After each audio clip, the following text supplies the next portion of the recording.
Então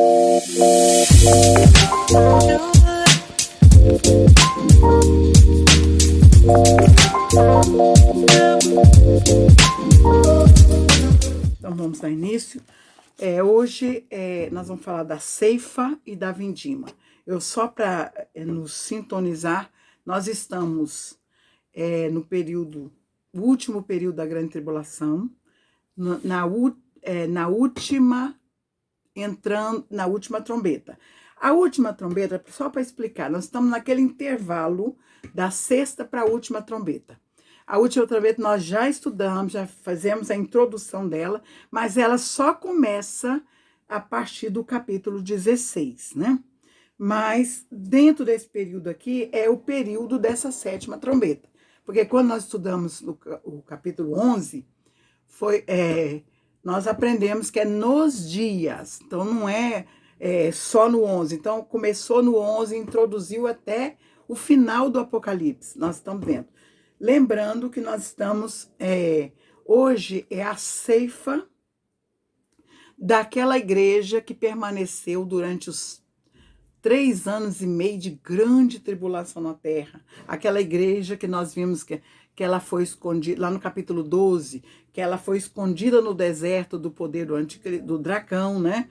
E aquela igreja que estava sendo escondida e protegida pelo próprio Deus. Nós vimos lá no capítulo 12 que o dragão estava perseguindo a igreja, mas como Deus protegeu, eu estou usando o termo igreja, mas aqui na Grande Tribulação não usa mais o termo igreja, fala os santos do Altíssimo, o povo santo de Deus, aqueles que guardam o testemunho da palavra, né? Então esses aqui nós vamos ver agora a ceifa deles, a ceifa desses santos que estão nesse período de Grande Tribulação. A partir do momento que o Senhor, nesse final desses 1260 dias, que é os 3 anos e meio finais da Grande Tribulação, nesse finalzinho, antes do último juízo, que é as taças, o Senhor recolhe os seus santos, né?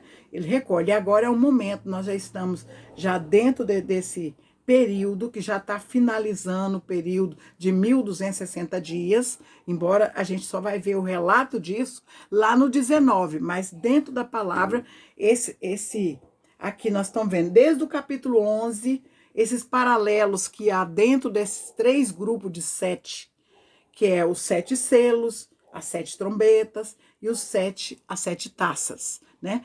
Tudo isso é o que vem do céu, derramado sobre a terra. E essas outras que nós estamos já aprendemos aqui, que é a mulher e o dragão, são aqueles paralelos que narra acontecimentos dentro desse período, né? Não sei se fica claro para os irmãos isso, mas hoje nós vamos falar sobre a ceifa. Então, lembrando que para Israel, hoje eu vou trazer aqui uma explicação, antes de nós entrarmos diretamente no estudo, que em Israel havia 3 colheitas principais, que é da cevada, do trigo e da uva.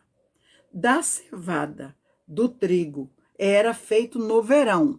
Primeiro se fazia a colheita da cevada, né?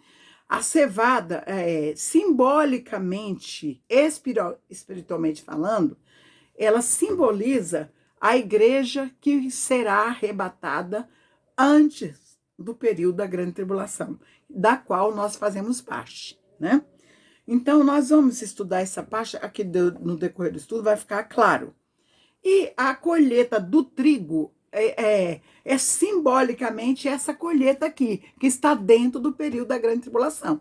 Lembra que não é para não fazer confusão. A igreja da qual nós fazemos parte já está na glória com o Senhor nesse período, né? Mas essa igreja que nasceu dentro desse período de grande tribulação, ela está sendo colhida aqui, né? Tá sendo a narrativa dela sendo colhida nesse capítulo que nós vamos estudar hoje, que é vamos ler. Olhei e eis uma nuvem branca, e assentado sobre a nuvem, um semelhante ao filho do homem, que tinha sobre a cabeça uma coroa de ouro, e na sua mão uma foice aguda. E outro anjo saiu do templo clamando com grande voz, ao que estava assentado sobre a nuvem: lança a tua foice e cega. É já vinda a hora de cegar, porque já a seara da terra está madura. Então, o que é seara? Seara é simplesmente campo de cereais, campo de trigo, campo de cevada, né? É a seara. Como eu falei, na seara, eu vou só trazer essa explicação que nós vamos. Quando Cristo morreu na Páscoa, primeiro, antes do dia de sábado, que no caso, se colhe os primeiros frutos da seara. Vou dizer assim para entender melhor. Nós estamos tratando aqui do trigo e da cevada, né? Então, primeiro que se amadurece é a cevada. E antes do sábado, no caso, é colhido da festa da Páscoa, é colhido as primícias, que é tirado da cevada. E quando foi por ocasião da morte de Jesus, quando Jesus morreu, ele morreu na sexta-feira, sábado, né? A Bíblia diz que foi no mês de Nissan, no 14 dia que começa a festa. Isso significa que ele morreu no dia 13, que era na sexta-feira do mês de Nissan, né? Dia 14 começa a festa, primeiro dos pães asmos, né? Que é aquela que eles comem todo o sacrifício da Páscoa, né? Que é o sacrifício da Páscoa que eles comem juntamente com ervas amargas e os pães sem fermento, chamado pães asmos, né? E no dia seguinte, que é no dia 15, que automaticamente é no domingo, aí se celebra, já entra a celebração das primícias, que é a festa das colheitas, né? Aonde se apresenta o primeiro fruto do trigo, da cevada, no caso, apresenta diante do Senhor como primícia santa para consagrar toda a plantação, a colheita, né? Aí entra-se nesse período de festa, entra durante todo aqueles 50 dias, que são 7 semanas. 7 semanas dá 49 dias. No 50º dia, entra-se o dia de Pentecoste. Então, esses dias são dias de festejo em Israel. Agora, o que eu quero falar com isso? Que as primícias, que é a cevada, né? Das primícias é tirado da cevada. As primícias do Senhor é tirado da cevada. Agora, o que eu quero mostrar com isso? Nós vamos tratar da ceifa. E eu estou mostrando tudo o que acontece na terra de Israel é simbolicamente como é que eu quero dizer? É uma explicação bíblica para nós. Né? Que todos os acontecimentos de lá, o casamento simboliza a vinda de Jesus, nós vamos ver tudo isso, tudo que é feito. Aqui nessa colheita que nós consideramos que seja do trigo, né? Cristo já levou a sua igreja, já levou a cevada, já levou, né, as primícias, porque lá em 1 Coríntios 15, 20, diz assim: mas agora Cristo ressuscitou dos mortos e foi feito as primícias dos que dormem. Então, assim que Jesus ressuscitou, ele foi o quê? O primeiro fruto da ressurreição. E é considerado as primícias, o primeiro fruto. Aqui nós estamos falando dessa colheita, eu estou explicando no original, lá na terra, no original, trazendo a mensagem espiritual do que Deus está falando conosco aqui, para a gente entender como procede essa colheita que vai acontecer. Então, não sei se os irmãos... Depois nós vamos ver um texto lá de Mateus 6, mas por enquanto vamos entrar. Vamos voltar ao texto aqui. Apocalipse 14, 14. Olhei, eis uma nuvem branca, presta atenção, uma nuvem branca, e assentado sobre a nuvem, um semelhante ao Filho do Homem, que tinha sobre a cabeça uma coroa de ouro e na mão uma foice aguda. esse aqui nós não temos dúvida que é o nosso Senhor Jesus Cristo, né? Eu acho que o Apocalipse sempre fala, deixa bem claro que esse aqui não tenho dúvida. E Daniel também profetizou sobre esse período. Ele, lá em Daniel 7:13, Daniel, eu vou ler só a primeira parte. Embora o que o Daniel está falando está relacionado a esse período e mais adiante, até a tomada do reino eterno, né? Mas eu vou ler só essa parte que fala do que Daniel viu exatamente o filho do homem nas nuvens, né? E estava nas minhas visões da noite, e eis que vinha nas nuvens do céu um como o filho do homem. Então, Daniel contemplou esse momento. Agora, aqui hoje nós vamos ver que o Senhor Jesus vem nas nuvens com a foice na mão para fazer a colheita, fazer a cega do trigo aqui, né? Agora, o versículo 15. E outro anjo saiu do templo, veja, esse anjo saiu do templo, né? Clamando com grande voz ao que estava sentado sobre a nuvem. E clamou, dizendo, lança a tua foice e cega, ou seja, colhe, né? É já vinda a hora de cegar, porque já a seara, ou seja, o campo da cevada, do trigo, já está madura. O campo, né? Já a seara a seara da terra já está madura, né? Então veja que esse anjo clamou, ele não mandou, ele clamou ao nosso Senhor Jesus Cristo para cegar, porque é como quem diz aquele júbilo, né? Dizendo, ó, chegou o momento, né? Que a gente vê muito aqui no livro de Apocalipse. Chegou a hora. Então esse anjo que saiu do templo clamou para o nosso Senhor Jesus Cristo que para lançar foice, que já a seara da terra já estava madura, já estava pronta para ser colhida. Versículo 16 diz assim: e aquele que estava sentado sobre a nuvem, que é Jesus, meteu a sua foice à terra, e a terra foi cegada.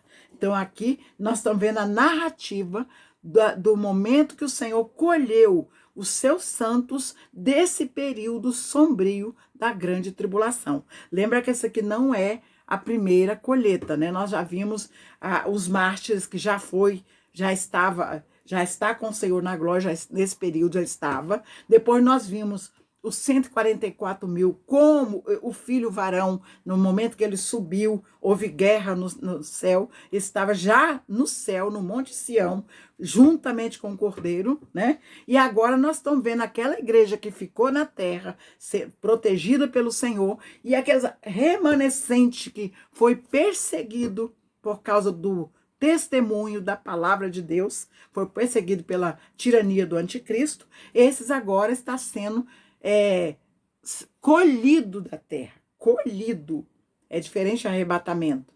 Agora o que eu quero mostrar aqui, ó, o Senhor, ele veio nas nuvens, aqui ele veio nas nuvens. Daniel viu como filho do homem, né? Dizendo que veio às nuvens. Agora, hoje eu quero trazer aqui, mostrar uma diferença, que há muitos que não conseguem detectar que há um arrebatamento e que há depois, no final, a vinda de Jesus, literalmente, né?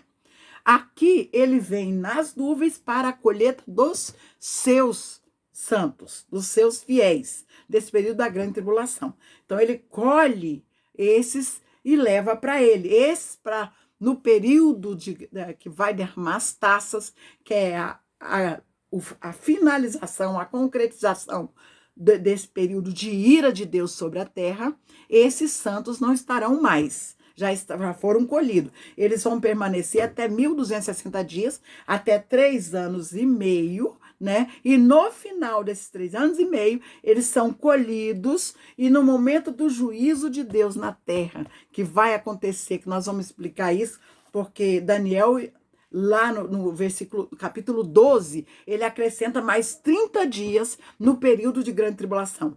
Ele fala que o período vai durar 1260 dias, mas essa guerra grande que vai haver, ainda vai se estender a 1290 dias. Nós vamos ver isso um pouco mais na frente. Então, esse período de guerra na terra, os santos já foram recolhidos, né? Louvado seja Deus. Então, vamos ver aqui a diferença para a gente entender hoje. Vamos abre a sua Bíblia lá em 1 Tessalonicenses, capítulo 4, que versículo 13, que quando fala do arrebatamento, não quero confundir os irmãos, eu quero entender, nós vamos entender hoje que há uma diferença de vinda de Jesus e a vinda dele nas nuvens e o encontro dos santos nos ares. Há uma diferença. Nós vamos perceber, entender isso hoje. Há uma diferença. Nós vamos ver todos os versículos.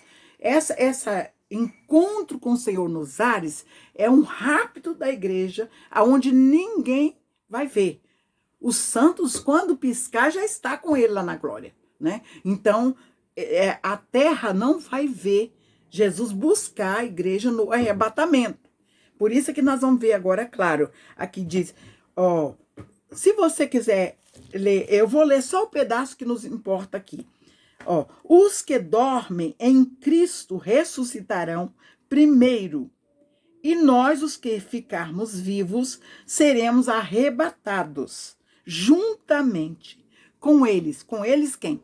Com os que dormem em Cristo, que morreram, que foram primeiro, aí já vem com Cristo encontrar os que estão na terra, salvos, né, nos ares, né? Veja, com eles, encontrar com eles nas nuvens, olha, nas nuvens, a encontrar o Senhor nos ares. Então, veja, entenda bem aqui não, o Senhor, ele vem nas nuvens, mas não é visto por ninguém, porque a Bíblia diz lá em 1 Coríntios 15, 51 e 52, que diz assim, ó, eu vou ler só as partes que nos importam, que hoje não estou tratando do arrebatamento, só estou mostrando a diferença que no arrebatamento ele vem nas nuvens com os santos que já foram ressuscitados, e nós que estamos vivos seremos arrebatados e vamos encontrar com ele nos ares. Isso num abrir e piscar de olhos. Veja lá em 1 Coríntios 15, 51 e 52. Nem todos dormiremos, mas todos seremos transformados. Num abrir e fechar de olhos, né? Num abrir e fechar de olhos. Então, não dá tempo de ver, contemplar o Senhor Jesus nas nuvens, quando ele vem buscar a igreja da graça, da qual eu e você fazemos parte, né? Agora, em primeiro, por isso que eu quero deixar bem claro que esse é tão rápido que ninguém vai perceber. Quando fechar o olho e abrir, já quando piscar, olha, pisca o seu olho, você vê a rapidez do tempo. Nesse período é aquele, um rápido, não vai, quando acordar já está lá, né? Já está com o Senhor, não dá tempo de nada. Por isso que temos que estar preparado, né?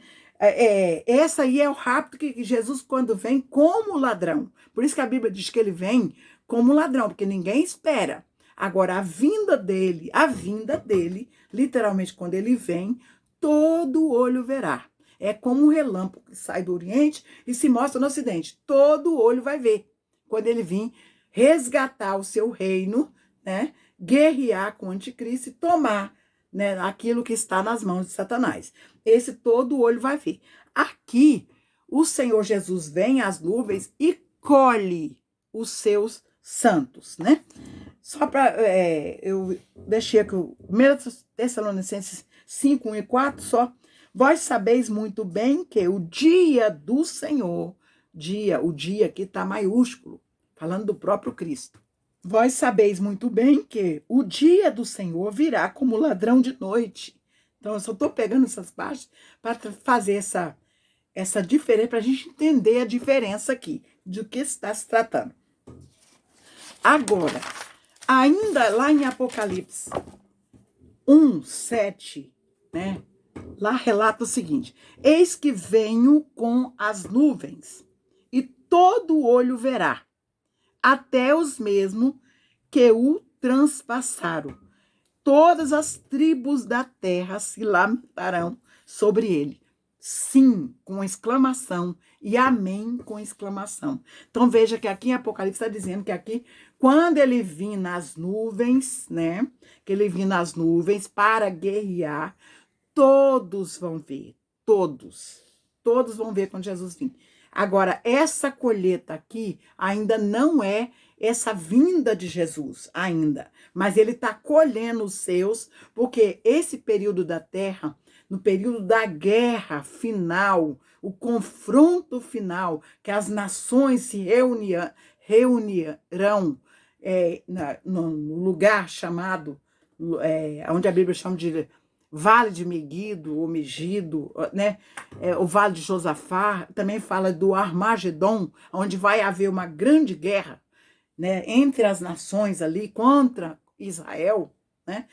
É quando o Senhor, no finalzinho, o Senhor Jesus vem, né, no seu cavalo branco, e vem e com o sopro da boca ele mata todos. Agora, esse aqui só deu para entender a diferença?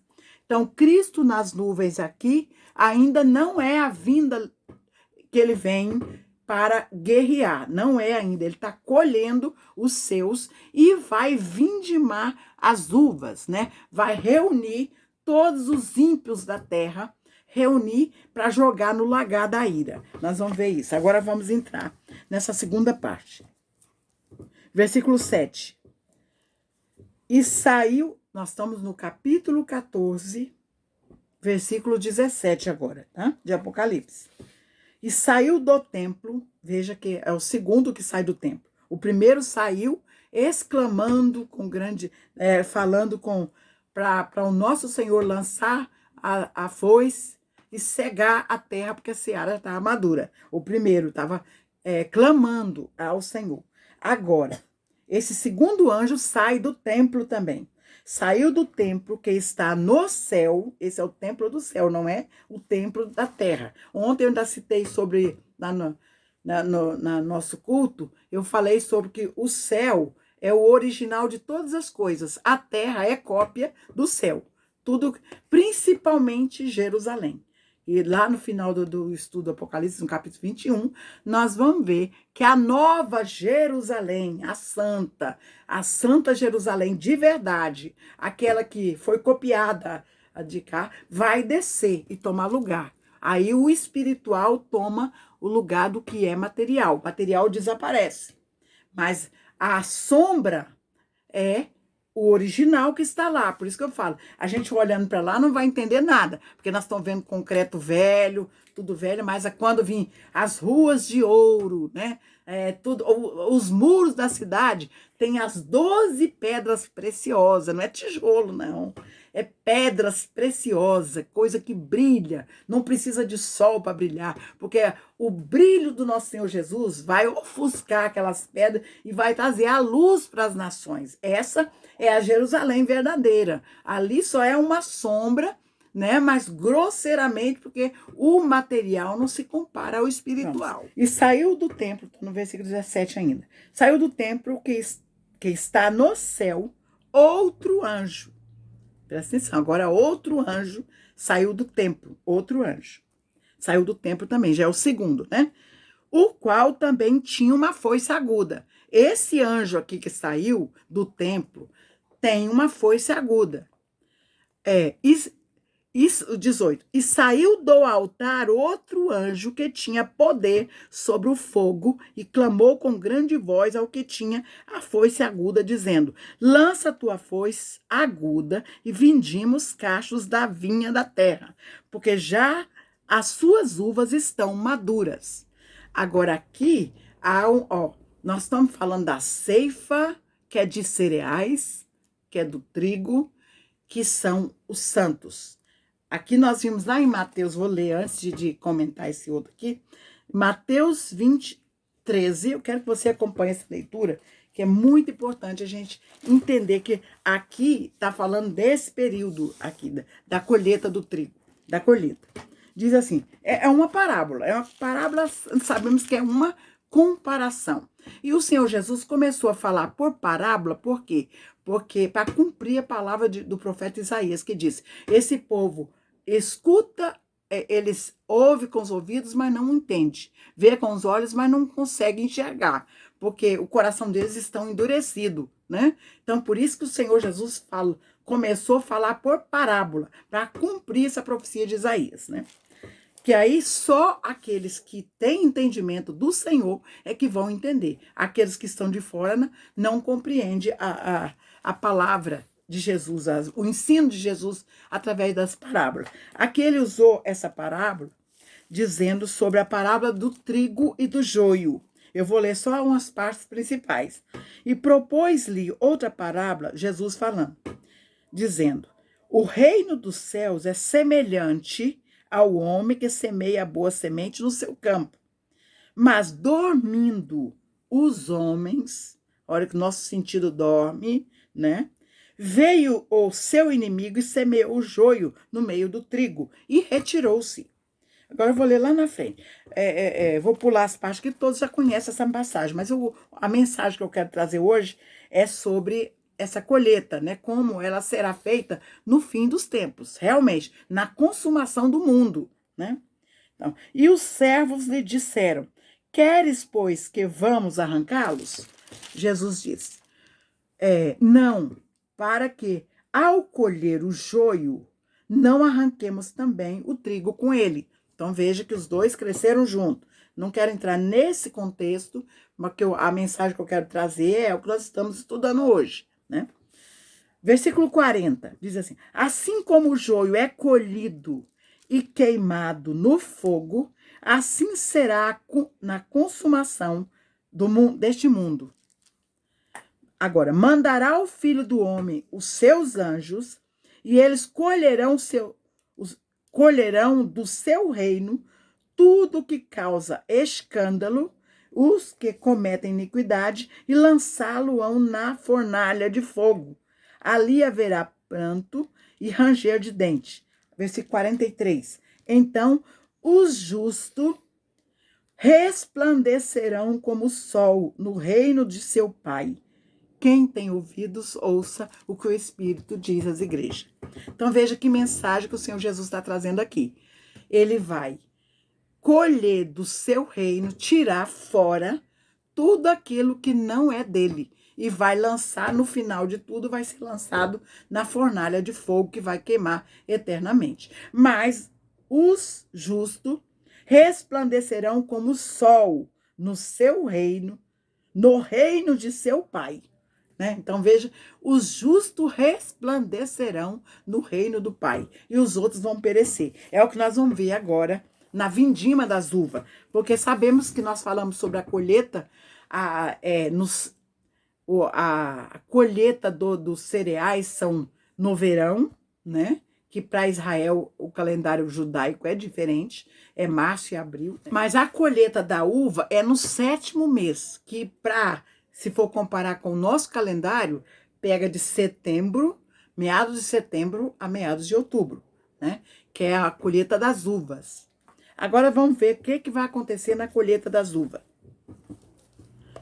E saiu outro anjo do altar, antes de entrar na colheita, esse outro anjo do altar, que tinha poder sobre o fogo, clamou com grande voz ao que tinha a foice aguda. Vamos falar um pouquinho desse anjo para nós localizarmos onde é que está.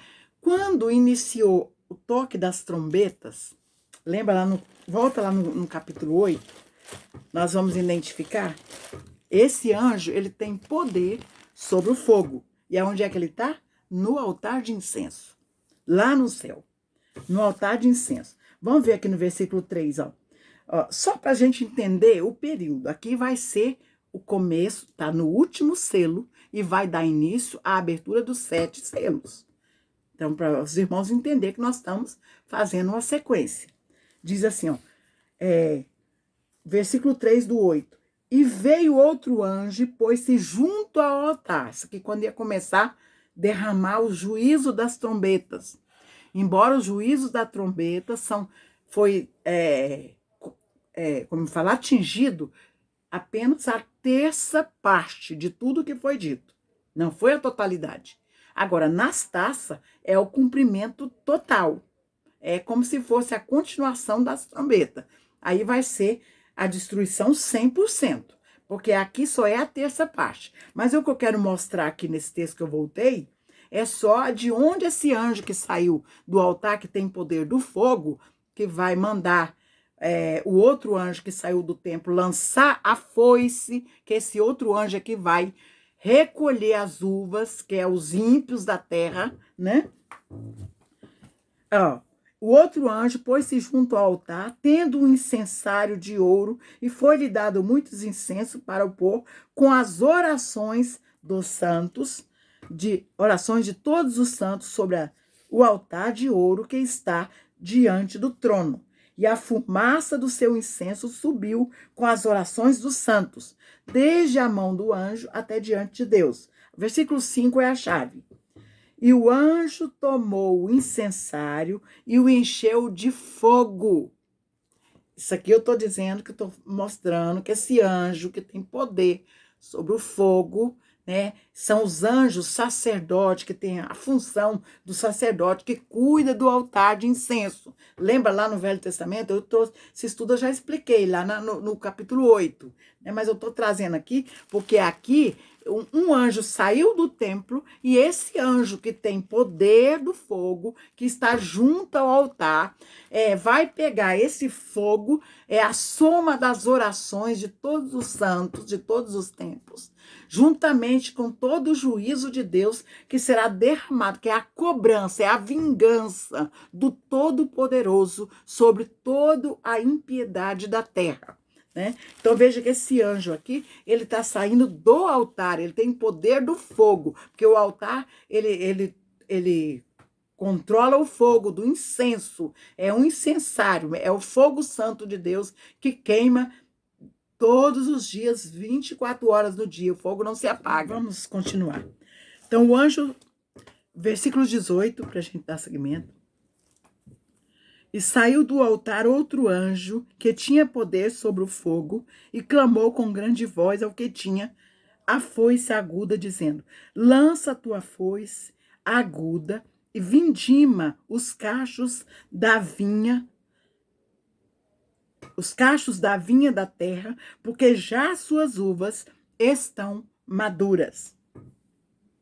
E o anjo meteu a sua foice à terra e vindimou as uvas da vinha da terra e lançou-as no grande lagar da ira de Deus. Então veja que eu citei a colheita das uvas, mostrando, porque na colheita das uvas tem a tipificação do que está acontecendo aqui, assim como aconteceu na colheita dos cereais, né?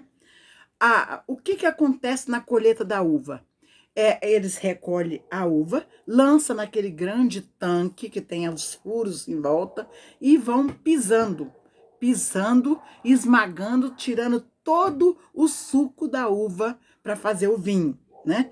Aqui o Senhor está comparando essa colheita da vindima da raça humana, dos ímpios da terra. Eles estão sendo recolhidos para fazer o quê? Para lançar no lagar da ira. Onde é o lagar da ira? Aonde vai acontecer, aonde a gente tem falado muito, que é no vale de Meguido, no Armagedon, onde eles vão ser reunidos, né? E lá vão ser pisados, porque o Senhor vai pisar as uvas. Só para a gente entender, pisar a raça humana. Vou terminar de ler e nós vamos ver algumas referências testificando sobre isso. Lançou no grande lagar da ira de Deus. E o lagar foi pisado fora da cidade. E saiu o sangue do lagar até os freios dos cavalos, pelo espaço de 1.600 estádios. Os estudiosos tipo 1,5 metro, um rio de sangue, que as multidões ímpias estão reunidas nesse lagar. Então, é como se chegasse o freio do cavalo, aproximadamente dá em torno de 1 metro, 1,5 metro de altura. E 1.600 estádios corresponde até 360 quilômetros. Uns falam 296, 300, outros 350, mas aqueles estudiosos mais cabeça afirma que mede um espaço de 360 quilômetros. Então, vai ser uma grande mortandade, uma coisa terrível vai acontecer nesse período. Esse período aqui, esse relato nesse período da morte desses, que ainda vai ser narrado, vai estar lá no capítulo 19, quando o Senhor Jesus vem, né? E ele vai pisar. Isaías profetizou sobre esse. Isaías 63, esse versículo eu nem tinha pego ele aqui para a gente ler, mas eu vou ler ele no capítulo 19, por isso que eu não peguei. Porque quando chegar lá no 19, a gente vai estudar sobre isso, literalmente. É quando Cristo vem, né? Lá está dizendo que as suas vestes salpicadas de sangue, que ele vai pisar o lagar, é como quem ele vai matar sozinho, porque com o sopro da boca dele. Agora, as guerras vai existir. A guerra está existindo na terra. A guerra com o homem, com as nações. As nações estão brigando. As nações estão guerreando. E o alvo é Israel. O alvo é o povo santo de Deus, né?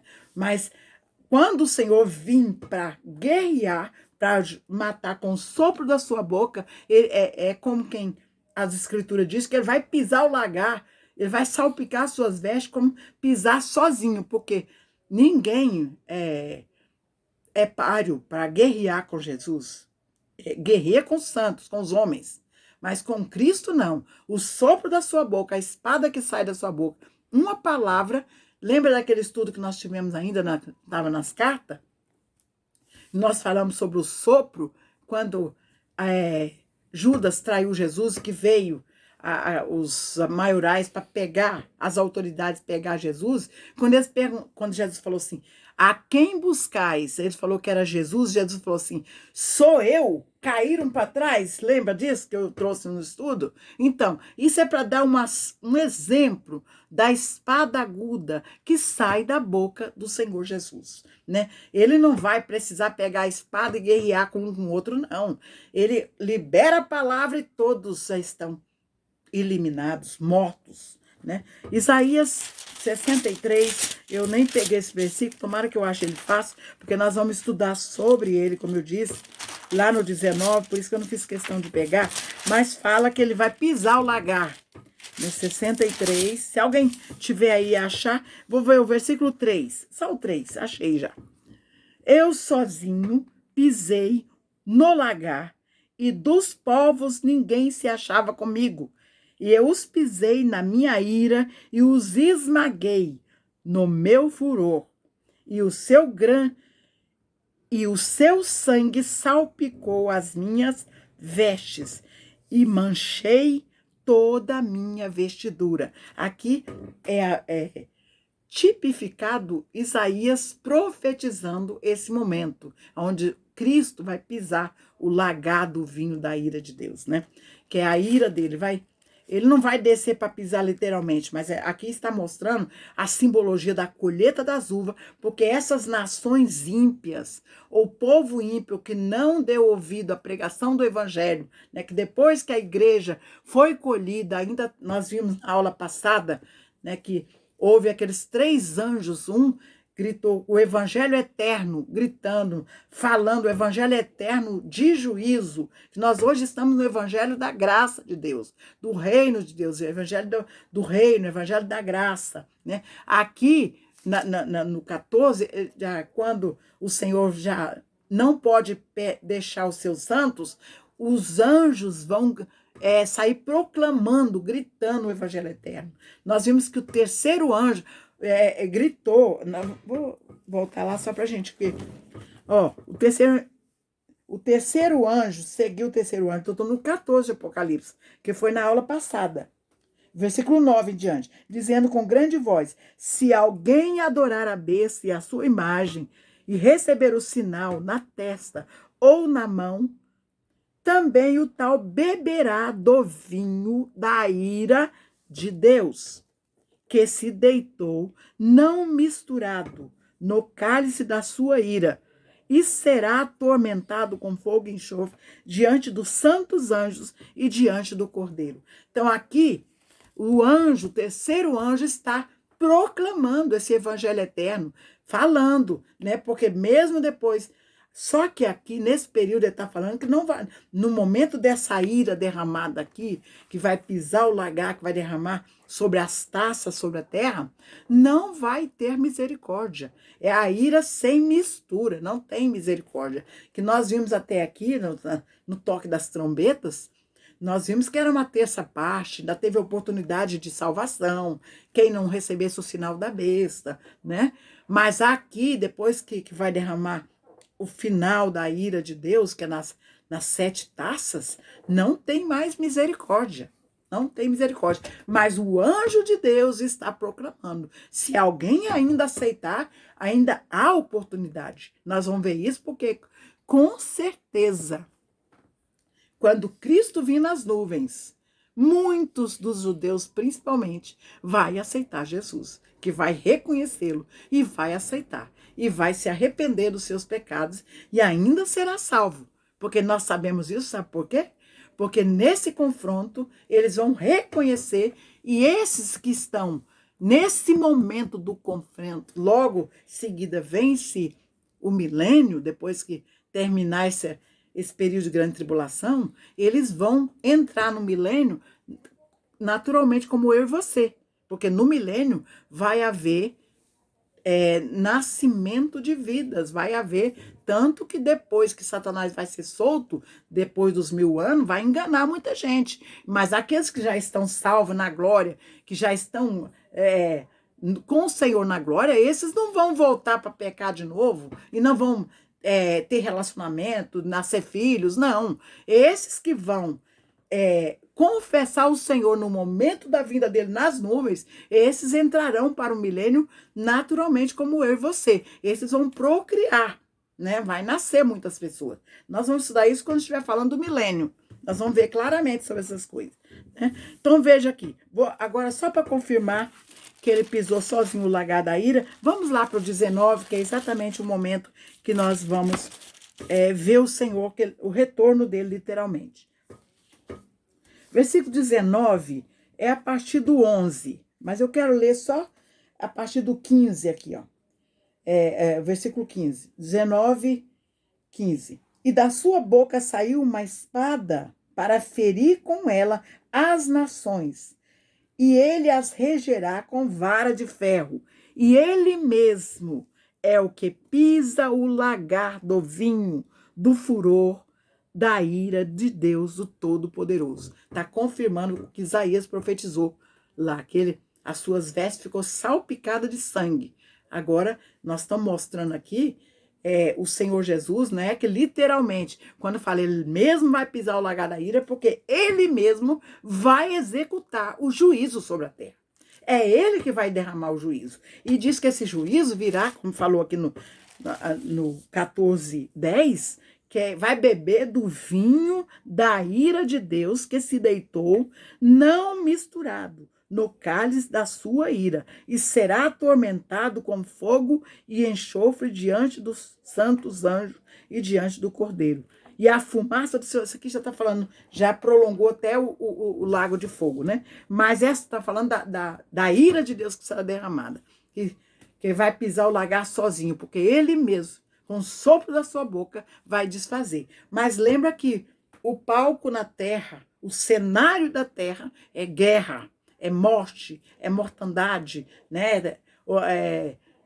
Nação matando nações, é briga, é guerra. Está no período de guerra, as nações estão reunidas, né? Veja que esse anjo que meteu a sua foice e vindimou os cachos da vinha, ele está o quê? Recolhendo todos os ímpios e levando, né, para o grande dia que vai estar reunido lá.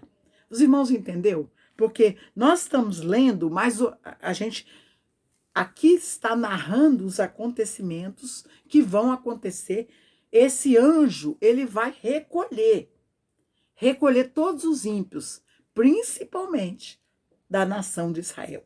E todas aquelas nações que estão guerreando juntamente vão estar reunidas nesse grande dia do banquete das aves. Então, lá no 19, quando a gente estiver estudando, a gente que vai narrar a execução desse período, nós vamos ver que as aves do céu vai ser chamada para o banquete, para comer a carne dos reis, a carne dos príncipes, a carne do pobre, do rico, de todo aquele que não tem o Senhor Jesus, que não tem sorte na salvação.